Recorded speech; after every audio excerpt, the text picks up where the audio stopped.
Hey guys, what's up? It's Jonathan, and I'm back today with another installment in our fig transplant video series. And today I'm going to briefly go over transplanting the fig cutting that we got from Larry. It's roughly 8 weeks old, so the fig roots are really well developed and ready to be transplanted into a bigger pot. So we're going to go with roughly a 2 to 3 gallon pot, and I'm going to show you all the materials necessary to get it done right and what to do. Alright, now let's quickly go over everything that we're going to need in order to get our transplant successfully done. First and foremost, we're going to need a great fig transplant ready to be put into a bigger pot. We got a bigger pot right here, about 3 gallons. We got some organic garden lime, which we're going to need. It's going to help with microbial life in the soil, which is going to help break down nutrients, which is going to help with nutrient absorption with the plants. Small garden shovel. We're going to need some basic rocks, nothing fancy. It could be granite, could be anything as long as they're just clean rocks. We're going to use those for drainage in our new pot. And then get yourself some really great organic soil like we got here, rich in microbial life and just really nutrient dense for our plants with great organic fertilizers. Okay, that's it. This is all we need to get started. And first we're going to put some rocks in the bottom of our new pot so that we can set up for drainage. Okay. We already got our bag of rocks ripped open here, and we are going to begin filling our bucket. Now we need roughly an inch and a half height of rocks, so we're going to just cover up the little drain holes there. So I'm going to bring them about to that height. And it's just simple. Just grab some rocks here and throw those in until we get a layer, like I said, that's going to be covering up those drainage holes. And then we're going to be ready for soil. Now, our bucket is completely filled. Sunlight's a little bit of a problem here.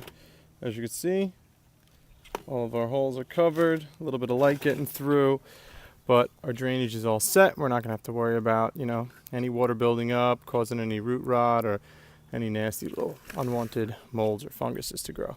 So we're simply now going to get our dirt here, got our trusty shovel, and we're going to begin filling up our pot with soil and getting the base set in and ready for our transplant. We're going to bring it up soil level roughly about here, and then we're going to put in our little fig transplant and a little layer of lime. All right, we are now all filled up with dirt. Well, almost. I left a small indent in the center here, which I'm trying to get some sunlight. You see a little rock in there. This way, when we transplant our fig, which has great roots, we're just going to place that down in there. And you're going to see we have all this soil left. So what we're going to do is we're going to sprinkle this lime down a little bit, and then we're going to put a layer of a layer of soil down to cover all that up so everything looks good and is ready to go. We are all finished filling up with soil. As you can see, I left a small layer here unfilled because what we're going to do is we're going to sprinkle our lime in and put it in this small cup here because you only need a little bit. And just sprinkle that around, nothing too crazy, because this is going to help with soil pH. It's going to help with our nutrients, breakdown, and absorption of the plant for the plants. So that's it, just a little sprinkling there. Again, my lighting, it's just the sun's not really cooperating today. But I just sprinkled it all around. Now what we're going to do is we're going to fill the rest of that in with dirt to cover up the lime, and we're ready to go. And if you want, you could do a small layer of mulch to help with moisture retention and whatnot. But other than that, we're going to be ready to go. We are finished. As you see, I brought the dirt level with the pot, and I also put a very thin layer over the existing soil, so it's not too thick. It won't cause any rot on the stem or anything. So now all that's left to do is give a nice healthy drink of water, and we're all set. So I hope you guys enjoyed and saw how easy it was to transplant your cutting once your roots have taken.